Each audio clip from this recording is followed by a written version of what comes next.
Minsan sila nag-lead sa kasaulugan. Sila mo nagkong kayo mga habak mo. Dito, gideliverance. Karon, pag deliverance mga ito, nireact mo itong kaabang o katikista. Ang pinakakusog yung itong katikista. Kaya kung mga remote ka, ito na ito nga, habak mo eh. Bukilya, umahal kayo. Kaya sabihin, ito mga ito, nagkilig-kilig itong katikista nga tagad kung habak. Deliverance ka ron. Kini din giyawaan. Kini din giyawaan. Musulti din yung I love you Jesus. Makalitog din sa pulong I love you Jesus. Pag ingon sa maong gitawag na ito nga deliverance. I love you Jesus.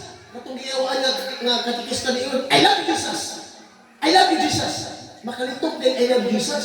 Pero pag ingon sa katong gitawag na ito nga deliverance nga. I love you Mama Mary.